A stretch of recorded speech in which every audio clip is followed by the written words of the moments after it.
နှာခေါင်းထဲကိုတိတ်တဆိတ်ဝင်လာတဲ့မှုပြန့်ထုံရင်နေတဲ့လက်ဖက်ရည်ချမ်းရဲ့ရနံ့တင်းတင်းလေး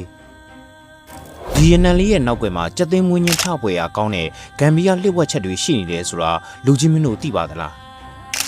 းမြမအယူဆမှာလက်ဖက်ဆိုတာတမန်တိရွက်ကလေးတရွက်မဟုတ်ပါဘူးနက်ဒီဝါရီနဲ့လူသားတွေချားကိုဆက်သွယ်ပေးနိုင်တဲ့မမြင်ရတဲ့တရားသစဉ်ဖြစ်ပါတယ်ဒီတစ်ခါတော့မောင်ကျော်စွာတို့နေ့စဉ်ဘဝမှာအမြဲမြင်တွေ့နေရတဲ့မြမလက်ဖက်ရဲ့လှစ်ဝက်ဆန်းကျလာတဲ့တမိုင်းတန်နာရီတွေကိုစိတ်ဝင်စားဖွယ်တင်ဆက်ပေးသွားမှာဖြစ်ပါတယ်ထုံးစံအတိုင်းမိတ်ဆက်ရရင်တော့ကျွန်တော်နာမည်ကျော်စွာပါ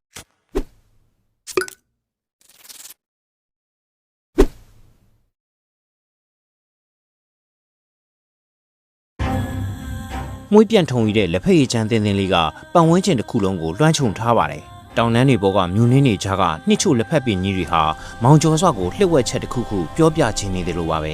ဲမောင်ကျော်စွာလက်ထက်မှာကင်ထားတဲ့ဒီတိရွက်ကလေးရဲ့မူလအဆောက်ကိုခြေရခံကြည့်မယ်ဆိုရင် AD 300စုလောက်ကတရုတ်နိုင်ငံတောင်ပိုင်းဒေသတွေစီကိုရောက်သွားပါလိမ့်မယ်တရုတ်ဒဏ္ဍာရီအရဆိုရင်ရှင်းနှစ်ရာပေါင်းများစွာက9နှစ်တိုင်တိုင်မအိပ်ဖဲတရားအထုတ်ဖို့ကြိုးစားတဲ့တရုတ်တိဘက်ဖုံးတော်ကြီးတစ်ပါးရှိခဲ့ပါတယ်3နှစ်အကြာမှာတော့ရုတ်တရက်အိပ်ပျော်သွားခဲ့ပါတယ်နိုးလာတဲ့အခါမှာတော့မိမိကိုယ်ကိုဆုံးမတဲ့အနေနဲ့မျက်ခွန်တွေကိုလှီးဖြတ်ပြီးမြေကြီးပေါ်လွှတ်ပစ်လိုက်ပါတယ်အဲ့ဒီမျက်ခွန်တွေကနေကမ္ဘာပထမဆုံးလက်ဖက်ပင်ကြီးအံ့ဖွယ်ပေါက်လာတယ်လို့ဆိုကြပါတယ်ဒီလိုနဲ့တရုတ်နိုင်ငံတောင်ပိုင်းဒေသတွေကစတင်ခဲ့တဲ့လက်ဖက်ဟာမြူရီဆိုင်နေတဲ့တောင်တန်းကြီးတွေကိုဖျက်ကျော်ပြီးမောင်ကျော်စွာတို့မြန်မာနိုင်ငံထဲကိုစိတ်ဝင်လာခဲ့တာဖြစ်ပါတယ်မြန်မာလက်ဖက်သမိုင်းကိုပြောမယ်ဆိုရင်ပကံခေတ်အလောင်းစီသူမင်းကြီးရဲ့ဒဏ္ဍာရီကိုခြံထားခဲ့လို့မရပါဘူးအလောင်းစီသူမင်းကြီးဟာဖောင်ဆက်ကြနဲ့တိုင်ငံလှည့်လည်ရင်းဟိမွေနာတော့ကမာလာယူကျွန်းစီကိုရောက်ရှိလာခဲ့ပါတယ်အဲ့ဒီမှာဘလူးမင်းကစပုတပီရွက်ကိုဆက်တာခဲ့ပါတယ်ဒီရွက်ဟာတန်မှန်အရွက်မဟုတ်ပါဘူးရှေးအောင်ယူဆရထွက်ရပေါက်ဝိဇာရီလိုမျိုးအိုမင်းချင်းကိုကင်းဝေးစေပြီးအသက်ရှည်စေတဲ့အစွမ်းသိတိရှိတယ်လို့ယုံကြည်ကြပါတယ်မင်းကြီးကဒီရွက်ကိုလက်ဖက်လို့ခေါ်တွင်စေပြီးရှမ်းကုန်းမြင့်မှာရှိတဲ့တိုင်းရင်းသားတွေကိုစတင်စိုက်ပျိုးစေခဲ့တယ်လို့ဗဇက်ရာဇဝင်တွေမှာဆိုကြပါတယ်ဒါအပြင်ရှမ်းကုန်းမြင့်ကတအောင်းပလောင်တိုင်းရင်းသားတွေရဲ့လက်ဖက်စိုက်ပျိုးခြင်းမူလအစကလည်းနဂါမင်းသမီးဒဏ္ဍာရီနဲ့ဆက်နွယ်နေပါသေးတယ်နေမင်းသားနဲ့နဂါမင်းသမီးတို့ရဲ့ချစ်ချင်းကနေမွေးဖွားလာတဲ့ဥသုံးလုံးတွေကပထမဆုံးဥဟာပလောင်လူမျိုးတွေရဲ့အစလို့ဆိုကြပါတယ်နေမင်းသားကသူ့ရဲ့သားသမီးတွေအသက်ရှင်ရပ်တည်ဖို့အတွက်လက်ဖက်ပင်ကိုဖန်ဆင်းပေးခဲ့တာကြောင့်သူတို့ဟာလက်ဖက်ပင်ကိုမိဘတဖွဲ့ယူသေးကြပါတယ်လူကြီးမင်းတို့သာရှမ်းပြည်နယ်အရှေ့ပိုင်းမိုင်းယောင်းနဲ့ကျိုင်းတုံမြို့နယ်ဝမ်ဆိုင်ကျေးရွာတစ်ဝိုက်ကိုရောက်ရှိခဲ့မယ်ဆိုရင်တက်တန်း2800ကနေထောင်ချီရှိတဲ့ရှေးအောင်လက်ဖက်ခင်းကြီးတွေကိုအမခန့်မြင်တွေ့ရမှာဖြစ်ပါတယ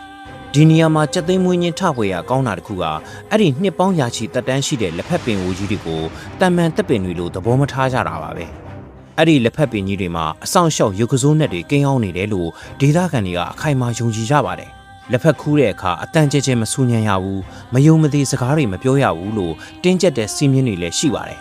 ်အကယ်၍များအဲ့ဒီစီးမြင်းတွေကိုဖောက်ဖျက်မိရင်တောထဲမှာရုတ်တရက်လမ်းပြောက်သွားတာခြောက်ချားဖွယ်ရာအတန်ဆန်းတွေကြားရတာမျိုးတွေကြုံရတတ်တယ်လို့ရှေးလူကြီးတွေကပြောစမှတ်ပြုကြပါတယ်ဒါဟာလက်ဖက်ပင်တွေရဲ့တက်တန်းနဲ့အတူတည်ရှိနေတဲ့မမြင်ရတဲ့ဂမ်ဘီယာလှစ်ဝက်ချက်တွေပဲဖြစ်ပါတယ်ကမ္ဘာပေါ်ကတခြားနိုင်ငံတွေဟာလက်ဖက်ကိုရင်းနှီးချမ်းဖြစ်တာတောက်သုံးကြပေမဲ့မောင်ကျော်စွာတို့မြန်မာတွေကတော့လက်ဖက်အရွက်ကိုအစိမ့်တုပ်စားတဲ့လက်ဖက်တုပ်ရှင်ကြီးမှုတစ်ခုကိုအစောဆုံးတီထွင်နိုင်ခဲ့ကြပါတယ်ရှမ်းပြည်နယ်အရှေ့ပိုင်းကတိုင်းရင်းသားတွေဟာလွန်ခဲ့တဲ့နှစ်ပေါင်း600ခန့်ကတည်းကလက်ဖက်အဆိုကိုပြုလုပ်စားသုံးခဲ့ကြတဲ့တမိုင်းထောက်ထားတွေရှိနေပါတယ်အခုဆိုရင်ဒီလက်ဖက်ယဉ်ကျေးမှုကို UNESCO ဒရက်မတ်ယဉ်ကျေးမှုကမ္ဘာအမွေအနှစ်စာရင်းဝင်နိုင်မှုပါစ조사နေပြီဖြစ်ပါတယ်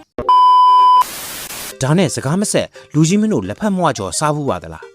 တနေ့ကကျွန်တော်ဟာတာမွေမြို့နယ်ဗညားထလလမ်းပေါ်ကဂျန်ရှင်းပင်လောင်းဆိုင်ကိုရောက်ရှိခဲ့ပါတယ်ဒီဆိုင်မှာနာမည်ကျော်လက်ဖက်မွားကြော်အပါအဝင်လက်ဖက်မျိုးမျိုးနဲ့ SME ထုတ်ကုန်မျိုးစုံကိုတနေရာထဲမှာရရှိနိုင်ပါတယ်ဂျန်ရှင်းပင်လောင်းဟာရှမ်းပြည်နယ်တောင်ပိုင်းပင်လောင်းဒေသကထွက်ရှိတဲ့လက်ဖက်နဲ့ဒေသထုတ်ကုန်တွေကိုအရည်သွေးနဲ့တန်ဖိုးမြင့်တင်ပေးဖို့အတွက်ရည်ရွယ်ထားတာဖြစ်ပါတယ်ဂျန်ရှင်းပင်လောင်းကရောင်းချပေးတဲ့လက်ဖက်ဆိုလက်ဖက်ချောက်အချိုးကြောက်ထုတ်ကုန်တွေဟာကိုလက်တစ်မှတ်ရရှိထားတဲ့ brand တွေဖြစ်ပါတယ်ဒါဟာဒေတာအညွန့်ကိုတေးချအောင်ပြသနိုင်တဲ့ကုန်ရမ်းစစ်စစ်ဖြစ်ကြောင်းအာမခံချက်ရှိခြင်းသတ်မှတ်ထားတဲ့အရေးသွေးစံနှုန်းကိုတိတိကျကျလိုက်နာခြင်းဓာတုဗေဒကင်းစင်ပြီးဘေးရန်ရဲ့ကင်းရှင်းကြောင်းစိတ်ချရခြင်းစတဲ့အချက်တွေကိုအတိမတ်ပြုထားတာဖြစ်ပါတယ်ဒါကြောင့်ဂျန်ရှင်းပင်လောင်းဆိုင်မှာဝယ်ယူတဲ့အခါအရသာကောင်းမွန်ရုံတွေမကပဲကျန်းမာရေးအတွက်ပါစိတ်အေးရပါတယ်အိမ်မှာပဲသုံးဆောင်မှုပဲဖြစ်ဖြစ်လူကြီးမိဘတွေကိုကြော့တာလက်ဆောင်ပေးချင်တာပဲဖြစ်ဖြစ်အရေးသွေးအာမခံချက်ရှိတဲ့ဂျန်ရှင်းပင်လောင်းကိုအခုပဲလာခဲ့ဖို့ဖိတ်ခေါ်လိုက်ရပါတယ်အသီးမှာတရက်အသားမှာဝက် အရွက်မှာလက်ဖက်ဆိုတဲ့ဆိုရိုးစကားအတိုင်းမြန်မာတွေဟာလက်ဖက်ကိုခုံခုံမင်းမင်းစားသုံးတတ်ကြပါတယ်မြန်မာရိုးရာယဉ်ကျေးမှုနဲ့ဘာသာရေးထုံးတမ်းအစဉ်အလာတွေမှာလည်းလက်ဖက်ဟာစားတောက်ဖွယ်ရာတစ်ခုထက်ပိုပါတယ်ကွန်းတရာလက်ဖက်တရိုးဆိုတဲ့စကားအတိုင်းအထူးသဖြင့်နှက်ပွဲတွေနဲ့ကြော့ပွဲတွေမှာလက်ဖက်ဟာမပါမဖြစ်ရိုးရာပစ္စည်းတစ်ခုဖြစ်ပါတယ်။အုံငပြောဟာကြော့ပွဲတစ်ခုရဲ့အခြေခံအုတ်မြစ်ဖြစ်ပေမဲ့လက်ဖက်မပါရင်တော့အဲ့ဒီပွဲဟာမပြည့်စုံဘူးလို့ယူဆကြပါတယ်။အုံဒီငပြောသီးကပူဇော်ပသခြင်းကိုကိုစားပြုပြီးလက်ဖက်ကတော့ဆက်သွယ်ခြင်းနဲ့တက်တည်အရာဒီခြင်းကိုကိုစားပြုပါတယ်။ဒါအပြင်ရှေးခေတ်မြမတရားစီရင်ရေးတွေမှာလည်းအမှုခင်းတွေပြည့်ပြတ်သွားတဲ့အခါနှစ်ဖက်စလုံးကလက်ဖက်စားပြီးအင်းငင်းချောင်းတက်တည်ထူကြရပါတယ်။စစ်ပွဲတွေမှာစစ်ပြေငိမ့်တဲ့အခါမှာလည်းလက်ဖက်စားပြီးချစ်ကြည်တိဆောက်ကြပါတယ်။လက်ဖက်ဟာမောင်ကျော်စွာတို့မြန်မာတွေအတွက်ငင်းချမ်းရေးတင်ကြီးတာတစ်ခုလည်းဖြစ်ပါတယ်။ယနေ့ခေတ်ဆေးပညာရကြည့်မယ်ဆိုရင်လည်းလက်ဖက်ဟာဆေးဘက်ဝင်သဘာဝဓာတ်စာတစ်မျိုးဖြစ်ပါတယ်။ခန္ဓာကိုယ်ကိုကာကွယ်ပေးတဲ့သဘာဝဓာတ်တွေအများပြားပါဝင်ပြီးအိုမင်းချင်းကိုနှေးကွေးစေပါတယ်